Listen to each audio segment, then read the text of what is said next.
I came down to Kentucky State. Right, So right. I that just was, wondered because my aunt and uncle used to teach at EKU. oh, Um, okay. Yeah, no, very familiar, but no, I'm not from here originally. I've been down in Frankfort, Kentucky for about 8 years now, though. so I think we are live now. So for everybody out there, I just want to say hello and welcome. I especially to those people who joined us for our earlier webinar, "What's Up with the Democrats." So it's time to do what's going on with the Republicans. I'm very pleased today to be joined by Wilfred Reilly, who is the author of a couple of really good books. One is Hate Crime Hoax, but his most recent one, which is over his shoulder there, is Lies My Liberal Teacher Told Me, which is a good myth-busting read. And then, of course, we have Erin Friday Esquire, who was at our last webinar. She is a California attorney who specializes in parents' rights, and is one of the is on the board of directors of Genspect USA. And just before we get going to really dig into the Republicans, I just want to thank everyone and to just clarify Genspect's position, which is that Genspect is a nonpartisan organization. We promote evidence-based discussions on critical issues without endorsing any party, candidate, or ideology. We're trying to foster open, thoughtful dialogue, and we are welcoming diverse perspectives. So the topics today may become complex, and everyone on here has their own viewpoint, but we really encourage you to just take these discussions as thoughtful, curious opportunities to be open and to, really discuss the issues surrounding the medicalization of gender distress. So, so just to start, I mean, I can't resist because Erin very publicly voted for Trump on X. And so I thought maybe we should start out a little bit by talking about what you were doing, and if you have any views on the Republican Party, and then we'll ask Wilfred to weigh in. Sure. Well, first of all, I want people to know why I'm dressed so casually, because it's Women's Day. So my hat has XX on it, and my shirt is an XX shirt. So thank you for celebrating XX Day, because that's what it is. Yes, so I'm a lifelong Democrat. Probably believed all those lies in that book behind you, Wilfred. was told all those for sure, and never voted for a Republican presidential candidate in my life, and was completely siloed. And this year, I voted for Trump with glee, and publicly, and I'm getting quite a reception on X on it. But I've been friends with the Republicans now for at least 2 years, which is kind of a funny story.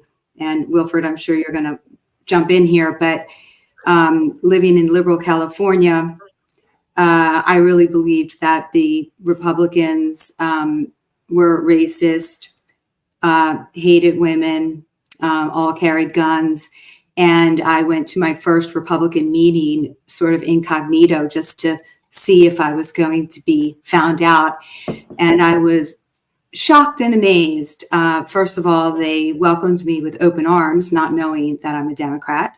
But the conversations were quite enlightening in that we really agree on probably 85% of the same things, but we are given force-fed lies about each other, because I think it goes both ways. That keeps us on Team A and Team B, where we refuse to have conversations with each other to see where we actually do agree. And certainly in the gender sphere, well, my Democrat politicians very few, I can probably name all of them, are pro mutilating children.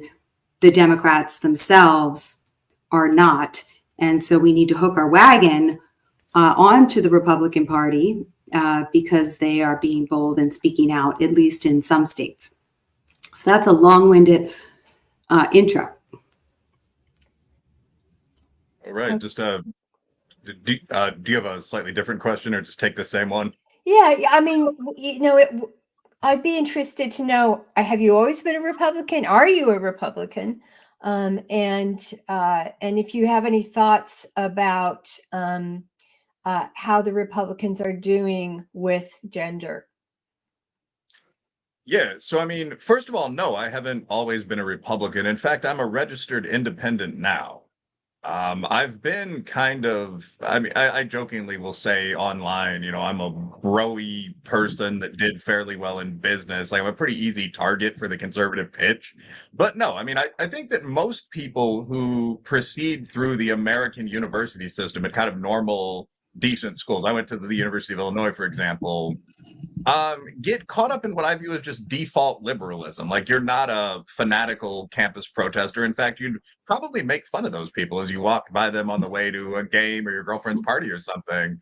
But there's a set of assumptions that are default upper middle class US assumptions that are very left coding. So like when I was 22, and I'm still, can you guys hear me? We can, although your face is kind of frozen. I'm frozen in a weird looking posture, but okay, for those in the whatever, just ignore my high school debate look there, and I'll keep on talking until I freeze. But basically, I mean, if you ask me my opinion on abortion, and I'm by no means a hardcore pro-life guy now, but when I was 22, I just would have said a women's issue, don't bother me with that. If you asked me what I thought about any U.S. military intervention, I probably would have said something about how we should leave brown people in poor countries alone. There's just a whole bunch of perspectives like this. I mean, yeah, the gun control, well, obviously we need common sense gun control. That if even now, if you go to a cocktail party, I've attended with some of my graduate students, with people between, say, 24 and 32, this is pretty much what you hear. And I think that a lot of people kind of break out of that almost indoctrination and go on and consider new options. Like, I've met a lot of ex-Democrats. I haven't met that many ex-Republicans, like people who were mainstream GOP voters who wanted clean nuclear energy or something, and were then convinced by the word magic of AOC and moved to the left. Like, I haven't seen a lot of that at all. So no, I wasn't always a Republican, even to the extent I am now. I'm voting for Trump in the next election, I would assume, if he's alive and he doesn't do anything incredibly crazy. Like, I will say, I had a kind of conservative background simply because I grew up in. I was born in Center City, Chicago, and I grew up in East Aurora, which is nearby, kind of a working class area. And it was obvious that the policies that were being pursued there didn't really work. So, like, I was a Catholic school kid, at least in Chicago, and I'd have my like little white polo on. I'd be carrying my skateboard, I'd have my little gold chain, and I'd get on the bus, and there'd be couples making out in the back, and people walking through, openly begging for change, and there's graffiti over all the windows. This is the 80s and 90s where you couldn't look out of most public transportation because of this, and it struck me that it would be fairly easy to wash the bus and arrest the people that were committing these crimes. And I think it's that kind of baseline logic that drives a lot of people toward what I think of as typical conservatism. I mean, on illegal immigration, why not just deport the people that are here illegally and close the border? It seems like a pretty simple, pretty logical thing to do. When you talk about gender identity, for example, I certainly don't mind adults living the way they want to, but it's not very hard to tell a man from a woman, keeping this at G or PG levels. I mean, and I think most people know that. So when someone says, well, I feel that my 3-year-old daughter is in fact my son, many people are of the opinion that they're listening to lunacy. That moves a lot of people right. What do I think about the Republicans on gender? I think they're better than the Democrats. To me, now, neither of the parties is exactly 100 out of 100 on women's issues. I mean, to put it pretty mildly. But I mean, for me, the big issue with gender is preventing damage done to sort of vulnerable kids. And the idea of gender affirming care in in bulk quantities for a youth population is insane. I mean, we recently saw the data drop that there'd been 15,000, insurance coverage level medical treatments of very young children with this sort of quote unquote care. 5,700 of them were surgeries. I think the GOP is pretty likely to, and it's worth comparing that to say the number of African American or poor white men shot annually by cops while unarmed or something like that. So, I mean, I think the GOP is much more likely to ban that, to regulate that, which is good. That's a really interesting comparison. I wouldn't have thought of making that, but I mean, what I would say is, I mean, it's definitely the red states that have made the running on this. Oops, we lost Wilfred, but hopefully he'll come back and his lips will move. Yeah, so they've definitely been more effective than the Democrats. Oh, you're back. Good. They've definitely been more active than the Democrats. But, as somebody who's been kind of following this since like 2015, it's kind of like you think, well, why aren't you doing more? I mean, you take something like Title IX, and 70% of the country think that it's unfair to have biological males in women's sports, and you're thinking, okay, Republicans, this is your chance. Well, and that's a really good point, Nancy, because I mean, I'm in California, so we have Republican light, conservative light. And it was difficult to get any Republicans to stand up on this issue at all, to speak on it. They'll talk to me directly, but it was the last door that I knocked on, a Republican door, that took up the bill that we wrote for stopping school secrets, and then asking the Republicans who are in Sacramento to back that bill. They backed it silently, or they would sit on the dais and they would shake their heads. I mean, we had one Republican mouth to Chloe Cole, "You're so brave," but sat there silently on the dais. And that to me was like a dagger into my heart, because I looked to the Republican Party to be a leader on this issue, and it fell flat, at least in California. They're getting louder now, but boy, I really thought, I thought as soon as they had a parent who was willing to go to bat on this, that we would be supported. And taking it one step further, they even had signs on their doors, parental rights. We believe in parental rights, and they still wouldn't speak. So there's, in the blue states where there's a supermajority, the Republicans stay relatively silent, which to me is foolhardy, because as we can see on X, the Walk Away campaign, you can get a lot of Democrats over to the Republican Party, or at least voting Republican in 2024 if you speak. So I don't know, Wilfred, if you have anything to say on that, but I think that some of the Republicans are missing a huge opportunity here. Yeah, I think that one of the things that I feel most strongly about politics and about life in general is that there's not like a disconnect between sort of academic data and the reality that you see around you. And a lot of people have made this point before, from Steve Saylor on the hard right, Tom Sowell on the right, over to William Julius Wilson on the left. It's not original to me, but I mean, I think that many people noticed what I do, what you do.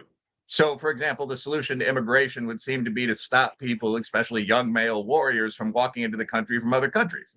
It's really that simple. So how do you do that? Well, walls actually have a very good record dating back at least to the ancient Chinese and Hurrians. But I mean, there's other technology. You could use drones or something like that. And I think almost everyone would back that. And this is I actually totally agree. I think this is one of those cases. I'm just going off sort of the top of the head now. But if I had to think of different arenas where this would be contested. I mean, there's obviously women's sports, save women's sports. I mean, I notice you're wearing a XXXY Athletics, I think Jen Say's brand. I'm going to order a couple shirts also. But I mean, just that base, wear them to local games and so on. But I mean, I think that basic point that people view it again, existentially absurd to see a 6'5" male playing volleyball with girls. That's something I would exploit as a politician. Just bluntly using that word. I mean, I would run ads showing people's daughters getting spiked on by 19-year-old guys with beard fuzz. That's one arena. Prisons are another area. And I actually don't have a joke there. I mean, it's a violation of the Geneva Conventions. I mean, we've both had legal training as a background. I'm not a practicing lawyer now, but to place female prisoners or female inmates in custody with male prisoners or male inmates, the way they're getting around that is basically just by claiming that these males are women. I mean, so a lot of this, again, you just show the guy.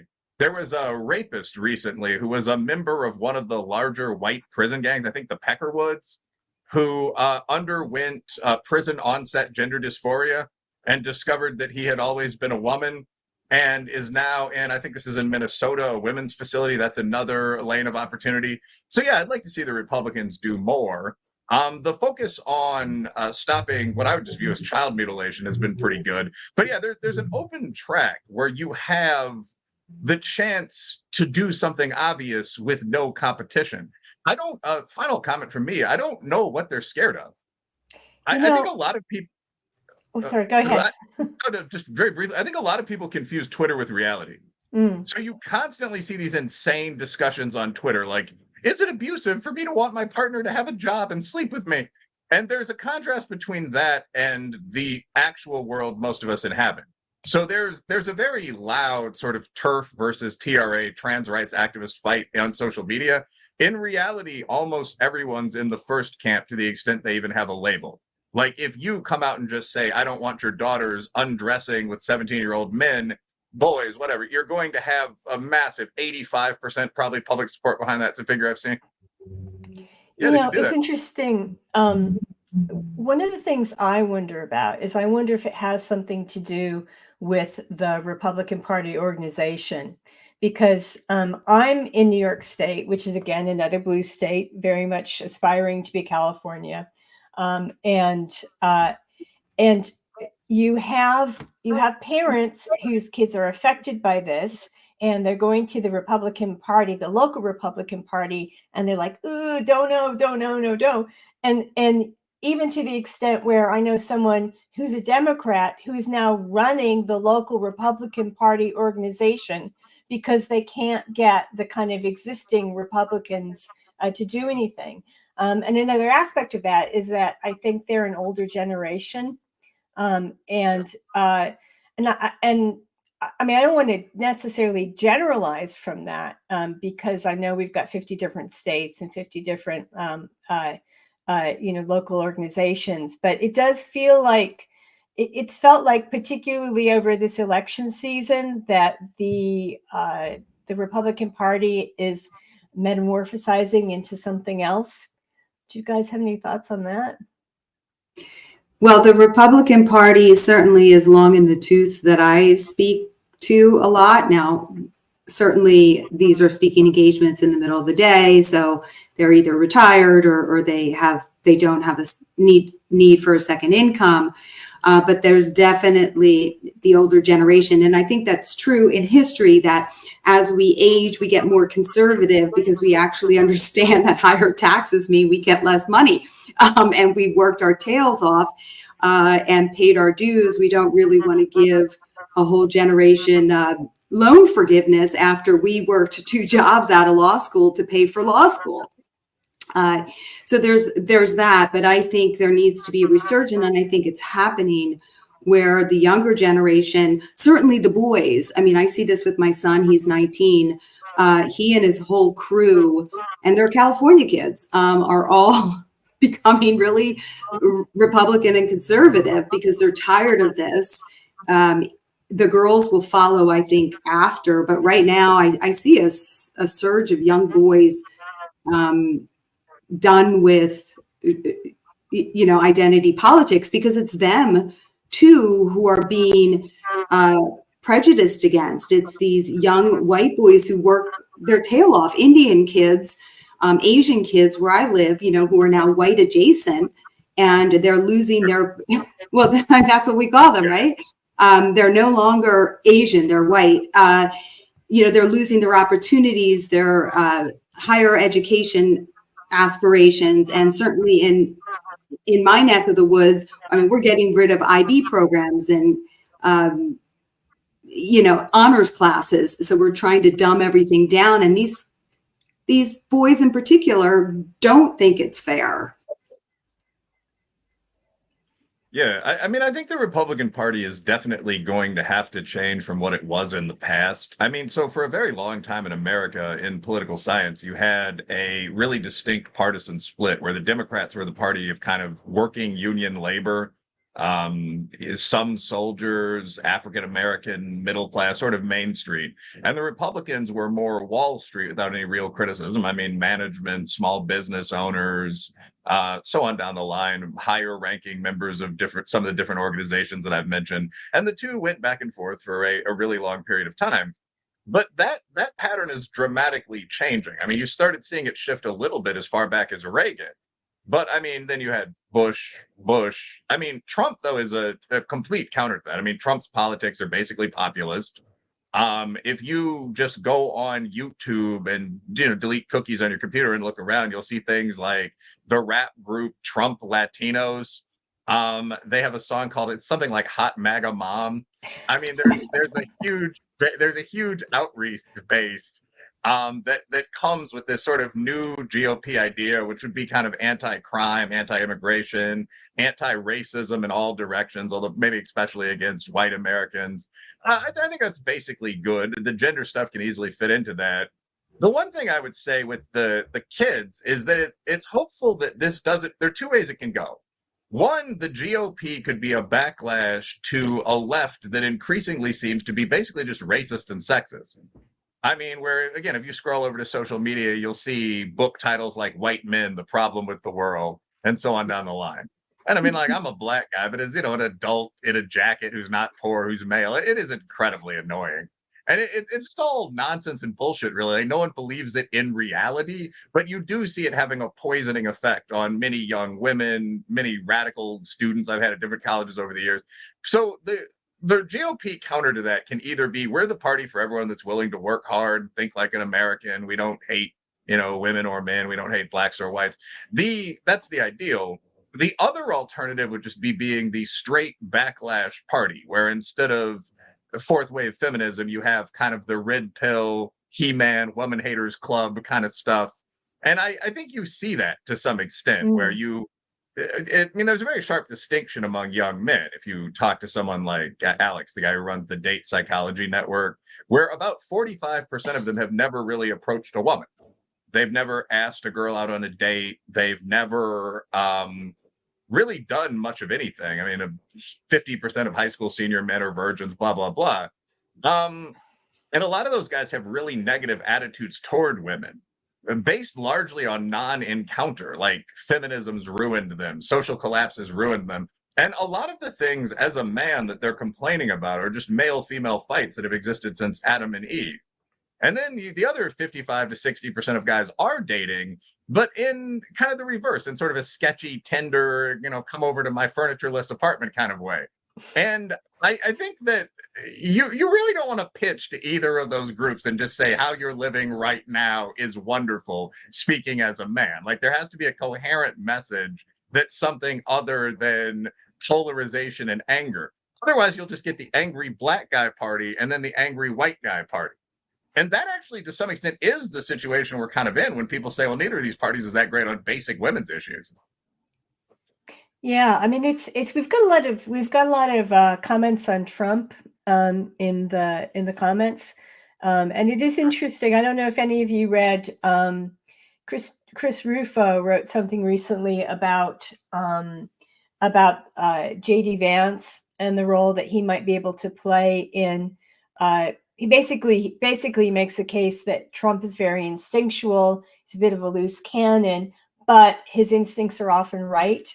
And so he's made the case that J.D. Vance is rationalizing Trumpism, and not in the sense of justifying it, but in the sense of actually making it rational and understandable, and making it into something that could be policy. So I actually think that makes sense to me, but I do think that there is, Trump being Trump, there's a danger that it becomes really unstable, and I would hate to see the good things that have happened, particularly around gender, be kind of messed up in some way by that. What do you guys reckon? Well, speaking from the Democrat side of things, would I have wanted a different candidate? Probably, yeah. It was a hard pill to swallow, but this is the other thing. I was hook, line, and sinker Democrat liberal, and really fell for a lot of the media that was fed to me. I remember in particular, this is, kind of the awakening, reading the story on Kyle Rittenhouse. And I read it from 2 different publications. And I said, are these the same guy? Is this the same guy? Because the stories were so different that someone's lying. And I'm not saying that the right media is always correct either, not even close, but we've gotten to this point, and I don't know, maybe it was always this way, but where the media is just so polarized that you have to read 3 or 4 articles on the same story to be able to sift through what is true or not. And maybe that's why, the younger generation doesn't have the time, or, they just read headlines. I mean, these kids, not throwing them under the bus, but they have like a minute, 2-minute ability to read now. They don't get past 3 paragraphs or 4 paragraphs, and they're certainly not cross-referencing to see what the other publications are reporting on this. I mean, it's like they're 2 different entire events that are happening. And that, to me, is the biggest American tragedy, is that we can't trust media at all. Where's Walter Cronkite? Like, just the facts, Jack. Yeah, I mean, I think that's correct. I don't have that much to add to that, actually, but the media thing was, I think, something that a lot of people realize when they start moving from kind of what I call default liberalism earlier. And if anyone moves in the other direction, they may have noticed the same thing. But I mean, for me, it was seeing incidents that I was actually really aware of. Like, I had friends who were police officers who were helping contain or put down some of the riots, for example. And this would be, I guess, at the start of BLM, which has gone on for a decade now, 11 years or something like that. I mean, Trayvon Martin was 2012, but you'd hear an incident described and you'd see pictures of it privately, and you'd see discussions of it on Facebook or something like that. And then you would see a mass market public write-up of it that was totally different, that presented what kind of everyone had seen as not being real. And I would say, if there's one thing that drives people to be, if not conservative, maybe heterodox would be a good word, like the whole IDW phenomenon that was out there for a while, like turf feminism, like a lot of these movements, it's just realizing that almost everything you see is BS. Like, that there's one very specific, and you can really define this as a methodologist, like center right, upper middle class group of people that controls almost every mainstream media outlet. And almost all of the stories that come out of those outlets are written by that group of people and tailored to people that they think like them. But I mean, like, Joe Biden as sharp as a tack comes to mind. Like, the lies on the left are at least as big as the lies on the right. They're just so culturally pervasive that we often don't think of them as lies. So, like, the USA is a systemically racist, patriarchal country where Black people are being gunned down in the streets would be like a good example of this kind of meta narrative. In one of my books, I talked to Washington Post journalists, broke down their data set, and I found out, Heather McDonald had already discovered this, by the way, but the total number of unarmed Black men shot by the police every year is like 12. So the more things like this you hear, the more skeptical you become. I mean, another one of these would be, we had a year or 2 long focus in my field on sort of interracial crime. Do your minority employees feel safe? Like, Barbecue Becky was chased out of her job, and people were presenting these storylines of minorities being hassled everywhere. I mean, again, if you look it up, interracial crime in the United States, like classic blacks versus whites violent crime, is about 3% of crime, and it's 80% black on white. So again, just finding the contrast between reality and perception is pretty important. I would agree. Yeah, I mean, that brings the 47, trans people have been murdered. Well, I looked up those 47. 46 of them were killed by each other or in a drug deal gone bad. I mean, two of them killed each other. One shot the other one with the. I mean, I can't make this stuff up. In a car, they shot each other. One was murdered, but we don't know the basis for that murder. Was it because it was a trans-identified person or not? And it's 47. Now let's put that in perspective. How many women are murdered every year?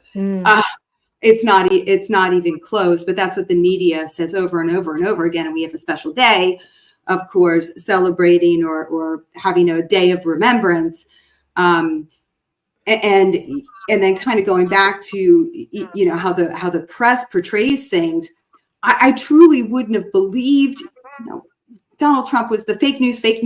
I was so tired of hearing that in 2016 and it's just tired. And then I started getting in the news and they started writing lies about me. And I was like, oh boy, it's real. It shouldn't have taken me to get to that point to say that the media is just biased and they want to either clickbait or push their own agenda. So we have to be careful on both ends. Right, the right and the left, because I certainly had Fox News call me to be on a morning show saying children as young as 3 are getting on puberty blockers. And I said, hold on a second, think about that for 1 second. Just, is that logical?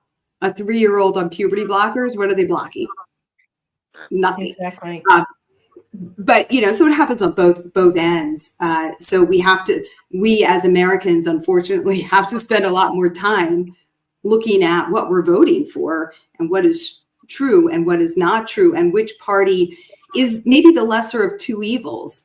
Because certainly politicians, they go into politics for a reason. They tend to have a lot of hubris.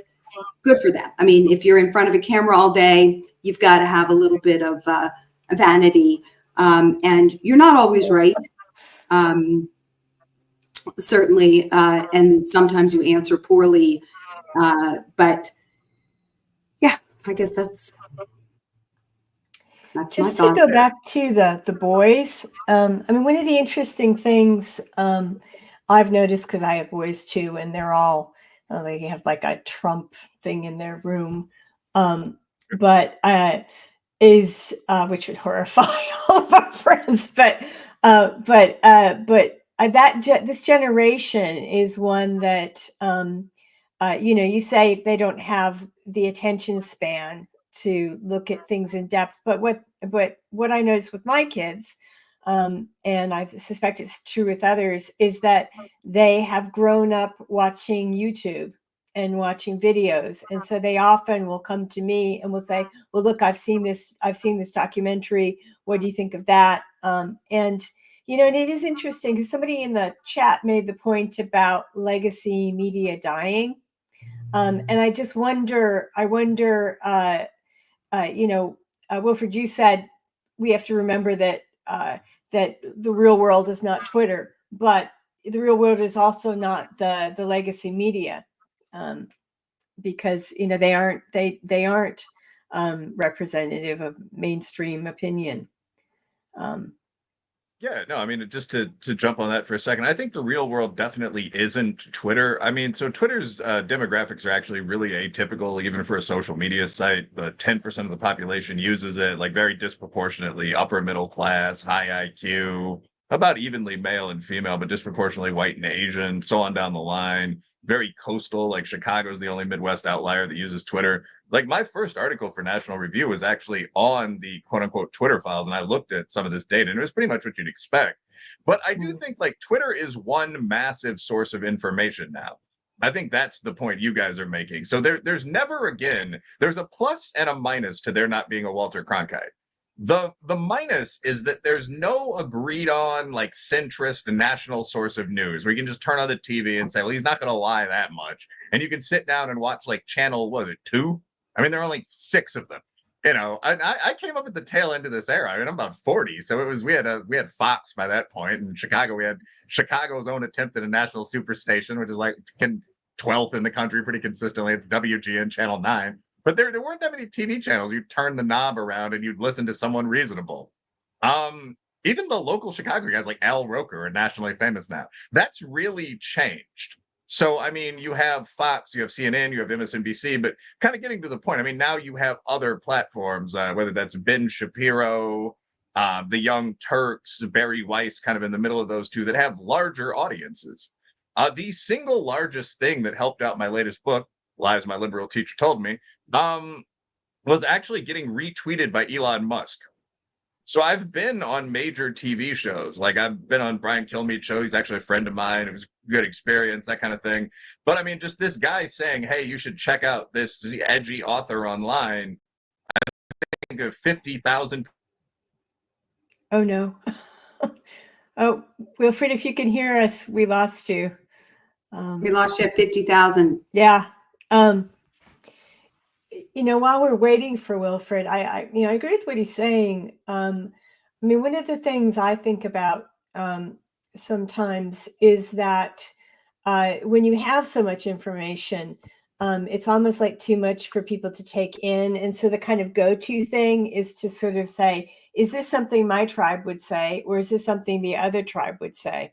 And I think, I mean, I don't know if there's a connection between the two things, but I think that's a real problem because it stops people from actually listening to the points that you want to make, because it's like that point is something that belongs in the other group. But yeah, I analogize it to Team A and Team B. You're either, a Green Bay Packer fan, or you're, Philadelphia Eagles fan, and you can't wear each other's colors. You can't go to you can't go to somebody else's game, and to be part of that tribe. And I think I'm hoping that we're moving towards a more heterodox type of belief system, and I see that. I even find myself, I'll be asked questions about an issue that I won't respond to. I won't, because I don't know enough information about it. Like I won't talk about January 6th because I didn't spend 40 hours actually looking into the truth of January 6th. I don't have time to do it. But, and I think people knee-jerk reaction is a headline, because it's easy, and we have to actually do the work and understand what the issues are, and vote in a manner that, not based on name. I went to an event where it was a Hispanic group, and the woman stood up. It was fantastic. She stood up and said, for years I just looked down the ballot for the Hispanic name, and that's what I picked. And her honesty was great, because that's, what a lot of people do. And she was up there saying, we've got to stop doing that. We have to actually know who we're voting for.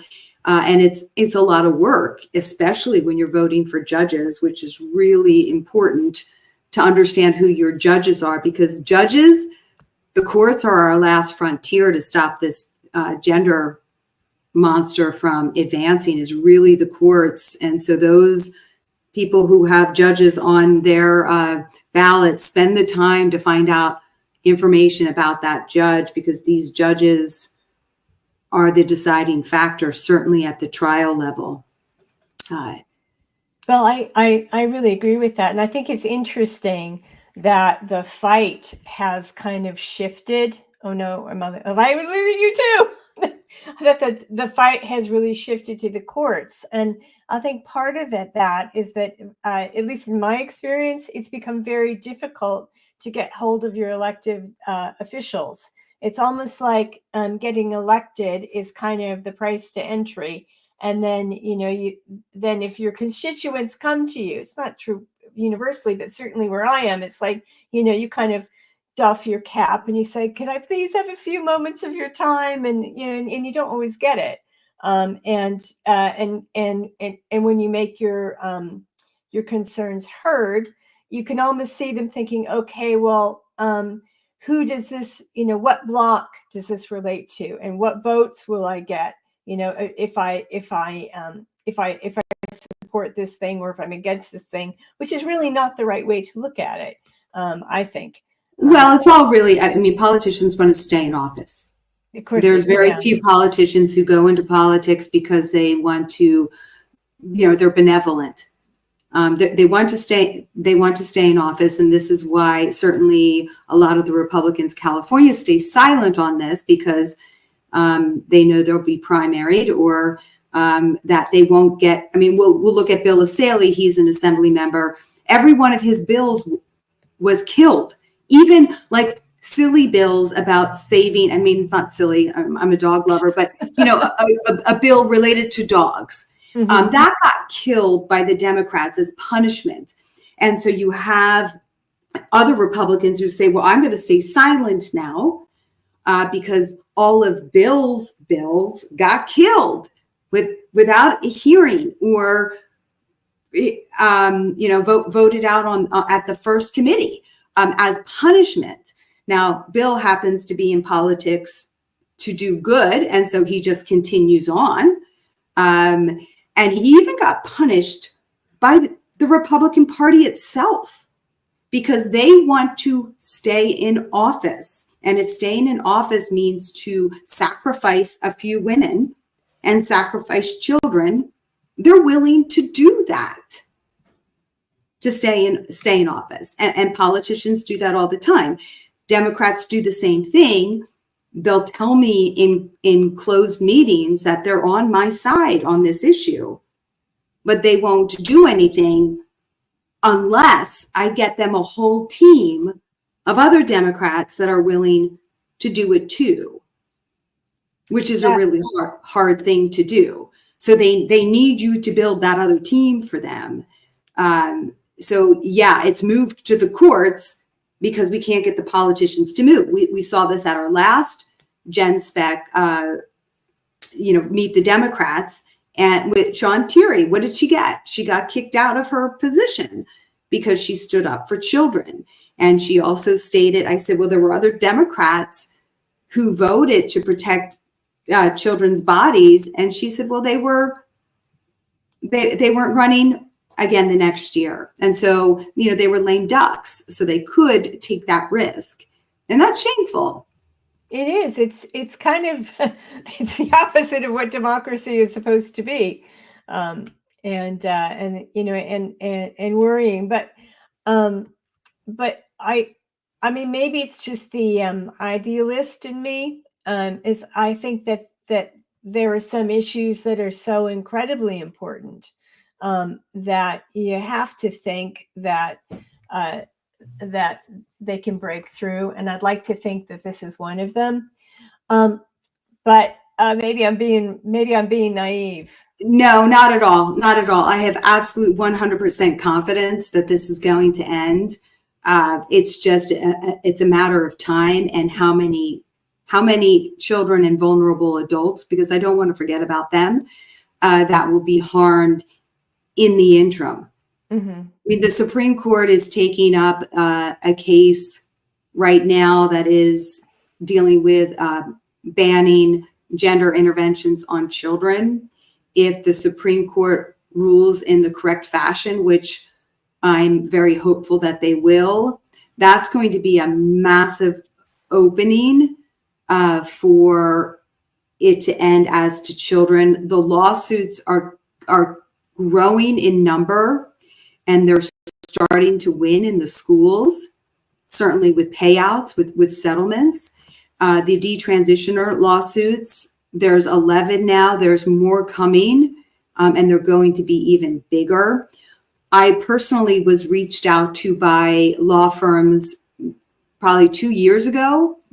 These are kind of the ambulance chaser lawyers, which we have to salute them because they take down, Philip Morris and the opioid manufacturers. But they want a class action suit because there's a lot of money to be made when you get a class action suit for puberty blockers. Like they're looking for these. Mhm. So it's going to happen. It's just a matter of how many kids are going to be harmed in the interim, and how many parents are going to lose custody of their children in that time, and how many adults are going to have their body parts rearranged. It's true. Just on that, I'm wondering, you've mentioned some of the things that are happening. Just going back to policy for a minute. So we've got the challenges in the courts. If you were advising the Republican Party, what would you say they should focus on? Well, there's some easy ones, right? Men and women's prisons. That's an easy one. That's a no-brainer. No-brainer. Sports, another no-brainer. Bathrooms, changing rooms. These are all very winnable issues across the board. It doesn't matter what somebody's politics are. We saw that with our Protect Kids California ballot initiative. The polling is all in favor of getting boys out of girls sports. Not many people agree that a 6'1" man should be playing volleyball against 5'11" women. So those are all really easy, and also tackling the no gender interventions on children. There's not a lot of people who, if they know about it, because again, we have these conversations. I'm sure you've had these conversations. It's not happening. It's not true. It's rare. I mean, thank goodness for, do no harm and their expose on the number of kids that are getting their body parts removed, but that's, woefully underreported. Yes, Even that's true. In theirs, it's woefully underreported, but at least it's out there. So I think if I were the Republicans, I would, I don't see those type of ads in California. I don't know if you see them in New York. I know that these ads are happening in Pennsylvania, but the gender related ads, I really think the Republicans are missing an opportunity. They should be that should be their push: crime, border, and gender. Because 51% of this country is women. And if you don't know what a woman is, shouldn't get our vote, right? Shouldn't get our vote. Absolutely. Shouldn't get a woman's vote. Although, it's interesting because, I'm sure you've had this experience. One of the things I find is that women who will, sort of listen and take it in a little bit, they're still afraid. They're still afraid to kind of violate the tribe. They're afraid to kind of come out and say something. And they'll say, well, it's not happening where we are. So that's, I think that's kind of a problem. And I don't really know how to solve that, but. Well, what's the top three things that you hear why somebody won't vote for Trump? What are the top three things, or two? Rational things? No, anything like. Well, he's Hitler. He's Hitler. I mean, because he raped a woman. I've heard that, and I'm like, okay, Bill Clinton. We can go down the list of on both sides, and I'm not saying that Trump raped a woman, because again, I wasn't in the courtroom. I don't know what the evidence is one way or the other, but certainly no one's going to say that Democrat politicians always keep their decorum when it comes to women, by any stretch. Yeah. I think the object. Well, most of the people who I'm kind of describing, I would not say that their objections to Trump are all that rational. It's just kind of an emotional thing. It's like he's yucky, he's not trustworthy, and I understand, because I used to be like that. I mean, I used to make fun of his penthouse, back in 2008. And I thought that, I'm probably on the death list, although I don't think he has a death list, but I'm sure that he would not appreciate my making fun of his penthouse. But but I think what's interesting though is that there is this way in which you can start out, being who I was in 2008. And when you know about this and you just see one thing after another, eventually that you're that person who's going to, put your X under Trump on Twitter, or X, sorry, we're supposed to call it X now. But how to speed the process, because the difficult thing is that as much as about half the states have challenged Title IX, and there's a pushback in places like Texas, there are still so many people who are in harm's way, and you just think, But those states aren't even safe, and that's what people really need to understand. The importance of this is, if we continue the way we're going right now, parents will lose custody of their children, even in red states.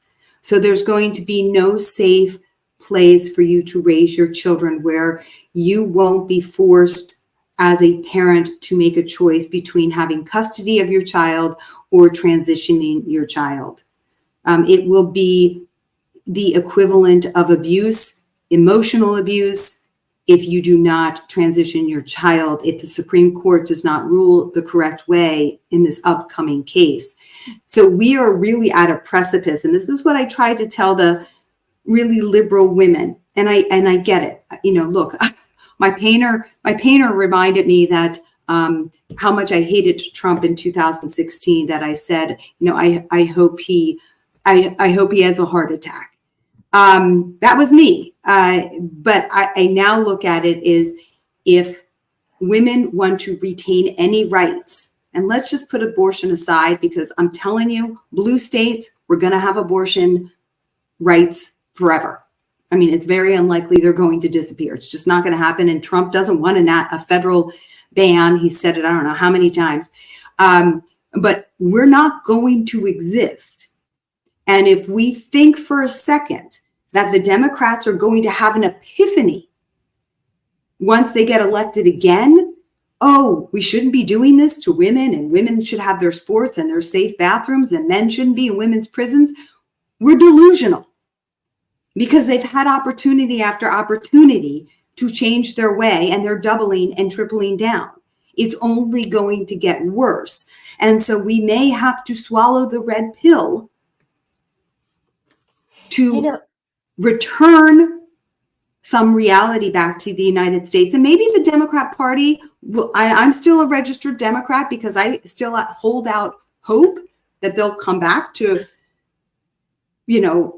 biological reality, and not be so captured and progressive and insane. I mean, the party's insane right now, but so we have to send a message to them, because voting is the only way that tells politicians, hey, Americans are against this. We can take poll after poll after poll, but if you don't vote to safeguard women and children now, we're going to get more of the same, if not worse, because it's getting worse in our schools. CPS is being weaponized. That part is getting worse right now. Somebody in the chat has raised an interesting point that I think we should talk about, which is one of the objections that you hear to Trump. Probably the strongest one is January 6th, and refusing or allegedly refusing to certify the election. And I mean, I can remember on January 6th, like throwing things at the TV because I was so outraged by it. But at the same time, so you have that, which shows a kind of anti-democratic strand. On the other hand, you also have all of the Democrats this week talking about what a big problem the First Amendment is. So John Kerry, Hillary Clinton, Kamala Harris, and I'm sure there are others. So it seems like, in some ways we're kind of damned if we do and damned if we don't. But but it seems like at least the Republicans are listening on, are listening on gender. Let's see. Oh, Wilfred says they're having weird tech issues. He was hoping to be back in 5 minutes. That didn't work out. But, no. Anyway, so I don't know what you do with that, but I thought I'd put that out there. Well, I again, what I said, I don't like to speak about an issue unless I've actually done hours and hours of research. So January 6th, I can't tell you who's right or wrong. I can tell you I had the same reaction that you did, is like, oh my gosh, what is happening right now? However, we had 4 years of Trump, and did he become a dictator? Nope. Nope. Did he drop a nuclear bomb? Nope. He's done said a lot of dumb, weird things for sure. So as a lot of people, including myself. But I'm not really afraid that he is going to be, made a king, because we already know what he did, when he was in office. I'm much more afraid of Kamala Harris because I don't know what she stands for. She can't answer a question. And I know what the party stands for. Eviscerating Title IX. Equal rights means equal rights, women and trans people. That's not going to work. So mutilating children, that's what that party believes in. I know what they believe in. And so I'm not afraid of Donald Trump becoming a dictator or some kind of Hitler. And there may be some truth to some of the election issues, right? Why are our borders wide open? Why can't we have voter ID? My governor just voted against voter ID, so anybody can vote. And the argument this was fantastic. I mean, listen to the argument. The argument for the lawmaker who pushed that bill forward was no one would ever falsify their, or vote when they're not a registered voter. That would never happen because the punitive damages are so high. That was his reasoning. Well, if that's the reasoning, we won't have carjacking, theft, murders, rapes. No, I mean, it's absurd. We had to show IDs and proof of vaccines, but we don't have to show ID to vote. This is a problem, and this is the Democrat Party. Yeah, it's true. Just another thing I've been thinking about, we're getting down to the wire, so maybe this is a can of worms, but I'm going to open it anyway, is if you look at what the DNC has done across the country, particularly, in the years before the pandemic and then certainly afterwards, is they have become involved in local politics. And they have done things like they've poured money into school board races, which is kind of unheard of before. And there's part of me that wishes that there was another force like the Republicans would do that, would have some national leadership and kind of put some pressure on local Republicans, or certainly give them some support. On the other hand, I don't know that I think there's a problem with the whole top-down thing, and so in some ways I'd much rather people just kind of did it on their own, if that makes any sense.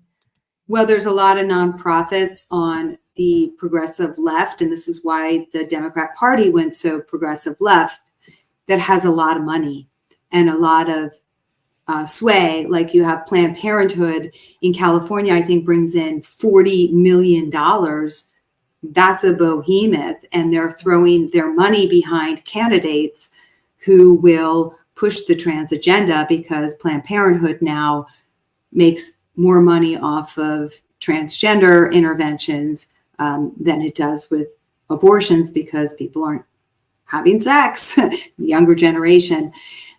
So you have huge amounts of money behind this, and they back the Democrats. HRC, $78 million they bring in. All the equity states, Equity California, Equity Florida, Equity Texas, Equality, sorry. I mean, they have gobs of money that they're passing out to progressive candidates. So even moderate Democrats, they can't get elected. Mm-hmm. So we have 1 minute. So I guess I'm going to ask, who do you think is going to win? I don't have any idea. I know who I'm hoping for, because really I don't know how we're going to last with another 4 more years of erasing women. Right. And I kind of think the same way. I go back and forth day by day. I count the signs on the street as I drive. Yeah, I almost look at the houses that don't have any signs as maybe they're voting Republican. Yeah. Certainly in my neighborhood. I mean, if I put up a Trump sign, I probably would wake up to slash tires. Yeah. We actually have a guy in town who has this giant Trump sign, and in 2016, one of his neighbors tried to have it removed as like a hate crime. But anyway, so okay, so thanks I'm everybody. sorry, Wilfred didn't get back on. Yeah, so I don't know if we're still live, but if we are still live, thank you everyone. And we're so pleased that you came. And Erin, you and I should stay on just so we can make sure that the recording has happened. Sure. And let's end with this again. Just a reminder that Genspect is a nonpartisan entity and is not promoting either candidate or party. This is just for an open discussion. So thank you everyone for listening. Yes, absolutely. So